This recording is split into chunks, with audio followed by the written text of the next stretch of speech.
Good morning. So meron tayo ditong Rider JFI 115 FI. Ito malamang hindi ko pa na iba-vlog, no. At ang problema ni boss is ganito.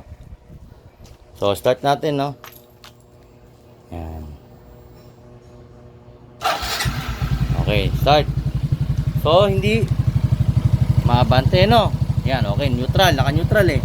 Ngayon, pagka nagpremera na tayo, yan, premera, no. Dapat yan pag nag-hold tayo ng cambio, hindi abante ito. So try natin. Sir, pakiano nga, ikaw nga mag-video para ako magde-demo.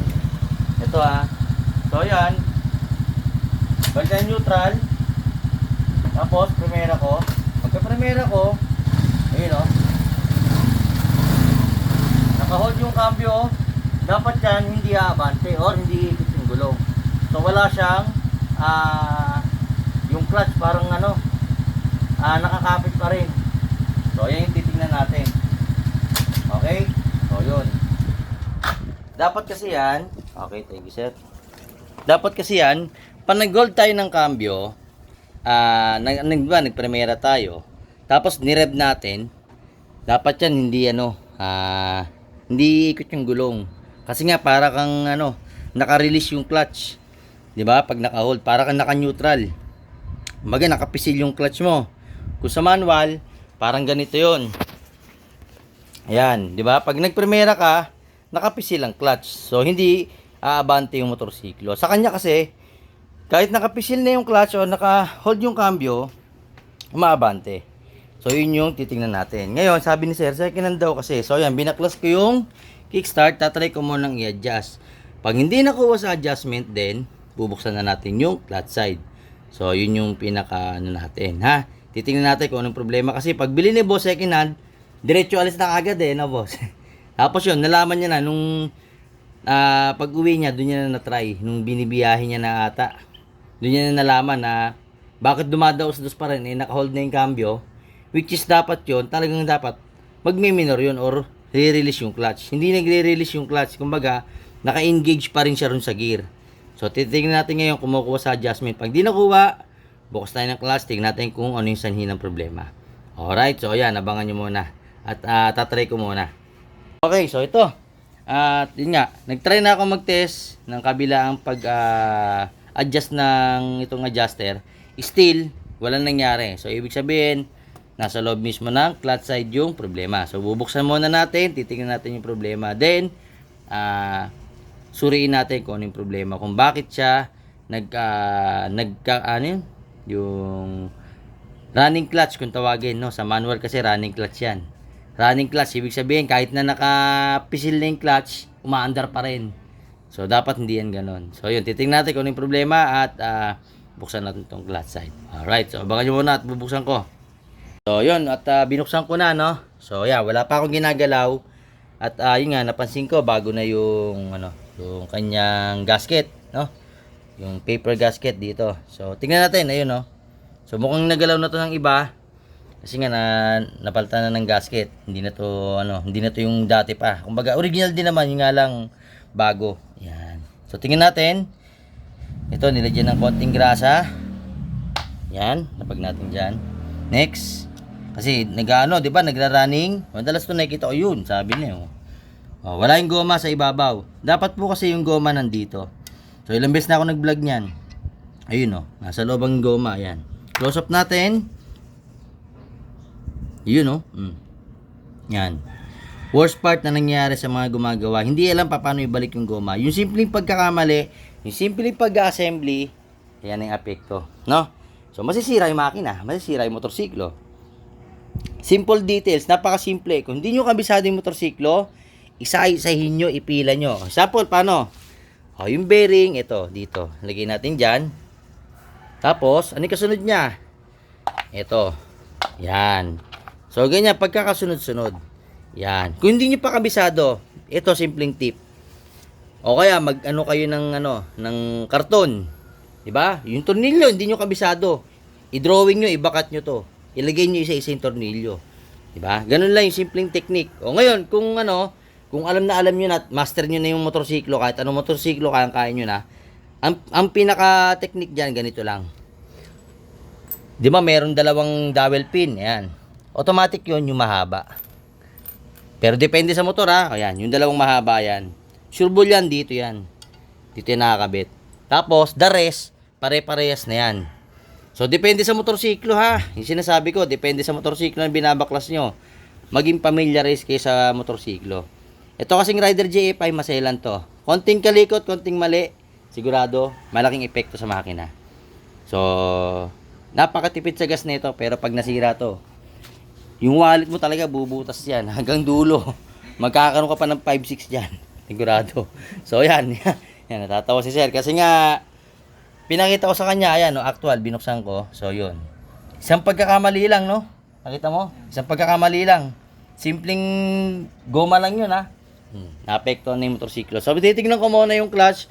Bubuksan ko at hindi ko pa sigurado yung pagkaka-assembly nito, kung tama, kung original ba yung pyesa dahil nga nabuksan na. So, checkin muna natin. Alright? So, yun. Abangan nyo at bubuksan ko na muna to. And, i-isolate natin yung root cause. Isa na sa possible na root cause ito. Yan o. Yan. Okay? So, checkin muna natin. Buksan natin. And, tingnan natin kung ano yung root cause ng clutch side niya. Kung bakit nagra-running clutch. Okay. So, ayan o. Tinanggal ko pala yung tornilyo. Tinanggal ko pa lang. Ayan o. Tama naman yung pagkakabit nung tornilyo. Kasi nga, di ba? Ilang beses ko na na-vlog yan. May flat side, saka may curve side. So, ayan. Ngayon, ito yung mali na naman. Ayan. Hindi ko pa tinatanggal Baliktad na naman yung washer. Parehas. Tanggalin natin Ayan. Tatanggalin ko actual. Yun Baliktad. Yun Dapat ilang beses ko nang binlagyan. Dapat pag ganito. Ayan Ang pasok niya pag ganyan. Pag ganon, hindi baliktad. Kasi pag binaliktad nyo, kukontrahin niya yung tornilyo. Hindi siya didiin doon. Okay? So, ayan. Yan yung isang another trouble niya. So, ayan, baliktad Wala tayong magagawa. Kasi second hand nga nabili ni boss. Oop. Okay naman yung washer. Ito yung pinaka-washer niya. Tama naman yung pagkakadali. Okay? Then, dun tayo sa kabila. So, ayan. Pinakita ko lang, no? At nag-update lang tayo ng konti at babaklasin ko na muna. Okay? Okay, so update tayo. Binaklas ko, no? Yung clutch primary, saka yung belt, pati yung clutch housing. Alam niyo kung anong problema? Ito. Wala yung washer dito. Kasi sa mga luma o sa mga ibang Rider J, built-in na kasi yung washer nun. Ito ngayon, hindi. Itong ganitong luma, yan meron yung spacer dito. Kaya napansin nyo may kayod. Yan, ayun kayod Kasi wala yung spacer dito. So, ano mangyari? Uuntog to. Yan kakayod to. Kasi ito, lulubog. Yan may space siya ng konti. Kaso, kailangan niya kasi ng spacer dito para ma-maintain niya yung clearance. Millimeter lang, pero tingnan nyo. Yan. Muntik mong madali Kung tumagal pa to, sigurado, malaking problema pa. Palit talaga. Diba? Biro mo, nagwa 120 ka, pucha, hindi mo alam. Kayod na pala. Pinapabot pa na 120, di ba? So, yun, wala nang problema sa pyesa. Yung pag-assembly lang sa huling gumawa. So, hindi natin sinisiraan. Inuulit ko. Wala akong sinisiraan. Inaayos lang natin at pinapakita lang natin yung problema na meron talagang ganong mekaniko, hindi pa kabisado yung motorsiklo. Okay, so awareness lang. Sa mga nagpapagawa, be observant. Pwede nyo tignan yung vlog ko para magkaroon yung idea, yung ibang mekaniko nyo, kung malalayo kayo sa akin, pwede sila magka-idea about dito sa motor na to. Kasi itong Rider J FI, mahirap hanapan ng pyesa. Pag nagkulang to, sigurado, malfunction. Tulad niya, nag-malfunction dahil na kulang yung pyesa, mali yung assembly, so maraming problema. Magkakaroon talaga ng problema yung clutch side. Okay, so yan. Tingnan natin kung okay siya. Gagawa ko na parang kasi wala akong makuha pyesa. Ang nakuha ko is yung pang Rider 150. Yan So titingnan ko kung uubra. Kasi alam ko medyo makapal ng konti dito yun. Yung stock na washer nito. Yan, yung stock washer niyan. Alam ko kasi medyo makapal pa rito. Pero pwede naman na. Ayan fit na siya. Di ba? Yung nga lang, may clearance yan. Ayan Yan, medyo siya. Ayun Mas maganda kasi yung saktuhan eh. Yung nakapit dito na halos pantayan dito. Pero okay lang, walang problema. Titingnan natin kung uubra to, no? Kasi wala tayong makuha pyesa at mahal kasi yan. Ngayon nasa 475 na yata. Kasi set na yan. Pag nabili nyo na yung bago ngayon, nakadikit na to. Ito to. Yan, nakadikit na yan dito. Pag nakabili kayo ng bago, ganyan na siya. Naka full weld na siya o yung pag-assembly buo na kaagad. Alam ko 475 yung ganito. Pag sa ngayon sa ngayon. Dati kasi mura lang to. So bira kasi masira to. Yung pyesa na yan, birang masira. Spacer yan. Para magkaroon ng clearance, magkaroon ng play yung clutch housing sa yung ano nyo, clutch hub. No? Okay? Magkaroon ng free wheel. So yun lang yung masasabi ko at i-assemble ko na ulit. Titingnan natin kung aandar yung motorsiklo at kung mag-o-okay na yung function niya. Alright? Okay, so yun. After ng ilang oras na paghihintay, so dumating na yung ating order. Salamat kay Sir Renz Villanueva. Okay, so naka-order tayo second hand. Ito yung sinasabi ko, makapal siya, di ba?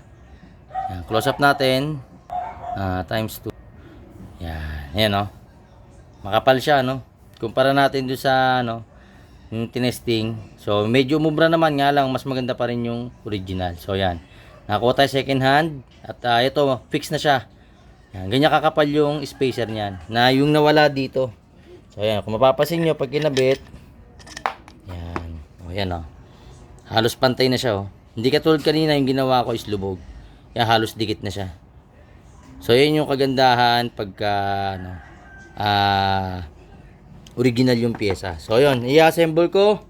Then papatesting natin kay boss. Ito hindi sa akin yan pagbukas ko ganyan na kinakalawang na. Okay?